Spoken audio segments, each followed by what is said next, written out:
യൗസേപ്പിതാവേ, നിൻ തിരുകൈകളിൽ ഈ സമൂഹത്തെ നൽകിയിടുന്നു. ശത്രുവിൻ കൈകളിൽ ഉൾപ്പെടാതെന്നും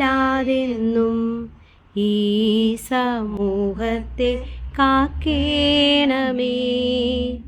ഈ സമൂഹത്തെ കാക്കേണമേ. സ്നേഹമുള്ള സഹോദരങ്ങളെ, നമ്മുടെ വിശുദ്ധ യൗസേപ്പിതാവിൻ്റെ മാസമാണല്ലോ മാർച്ച് മാസം.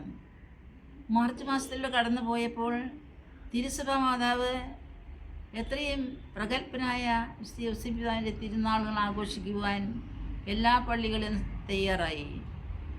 അത് നന്നായിട്ട് തന്നെ എല്ലാവരും കൊണ്ടാടുകയും ചെയ്തു.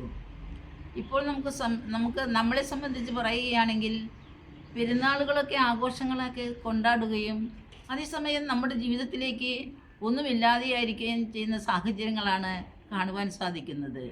വിശുദ്ധ യൗസേപ്പിതാവ് സ്വപ്നത്തിലൂടെ കണ്ട ആ സ്വപ്നം ജീവിതത്തിലെ അനുഭവങ്ങളിലൂടെ കടന്നുപോയപ്പോഴും എല്ലാം ദൈവത്തിൻ്റെ തിരുമനസ്സിൽ വിട്ടുകൊടുത്തുകൊണ്ട് അവിടുന്ന് നടന്നു നീങ്ങി.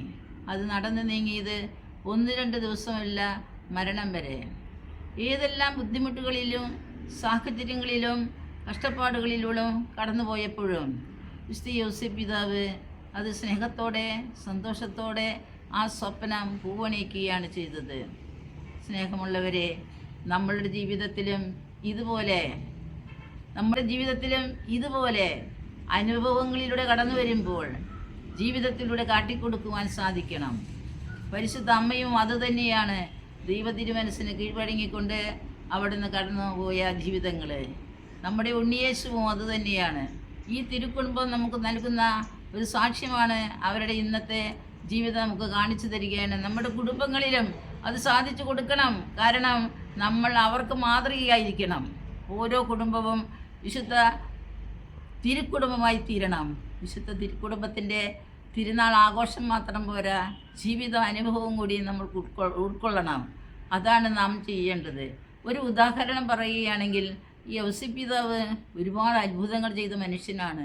കാരണം നമുക്ക് എൻ്റെ അമ്മ, ഞങ്ങളുടെ മന്ദർ മറിയം ത്രേസ്യാമ്മ മഠം സ്ഥാപിച്ച കാലത്ത് 1914 കഷ്ടപ്പാടിൻ്റെ ദുരിതങ്ങളിലേക്ക് കൂടെ കടന്നു പോയപ്പോഴും അമ്മയ്ക്ക് മഠം പണിയാൻ പൈസയില്ല, പല ബുദ്ധിമുട്ടുകളും നേരിട്ടു. എന്നിട്ട് യൗസേപ്പിതാവിനോട് പ്രാർത്ഥിച്ച്, യൗസേപ്പിതാവേ, നാളെ പണിക്കാർക്ക് പൈസ കൊടുക്കാൻ പൈസയില്ല, യൗസേപ്പിതാവ് സഹായിക്കണം എന്ന് പ്രാർത്ഥിച്ച് അമ്മ കിടന്നുറങ്ങി. അമ്മ എഴുന്നേറ്റപ്പോൾ അമ്മയുടെ തലഭാഗത്ത് ഒരു കിഴിക്കെട്ട് വെച്ചിരിക്കുകയാണ് യൗസേപ്പിതാവാണ് കൊണ്ടുവന്ന് വെച്ചതെന്ന് അമ്മയ്ക്ക് നല്ല ബോധ്യമുണ്ട്. അതുകൊണ്ട് പലതരം ഉദാഹരണങ്ങളിലൂടെ തെളിയിക്കാൻ നമുക്ക് സാധിക്കും.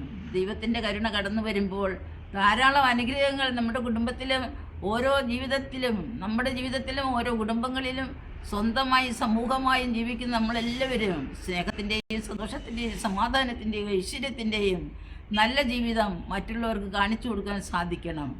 എന്നാൽ മാത്രമേ നമ്മുടെ ജീവിതത്തിന് എന്തെങ്കിലും ഒരു സന്ദേശം മറ്റുള്ളവർക്ക് കൊടുക്കാൻ സാധിക്കണം.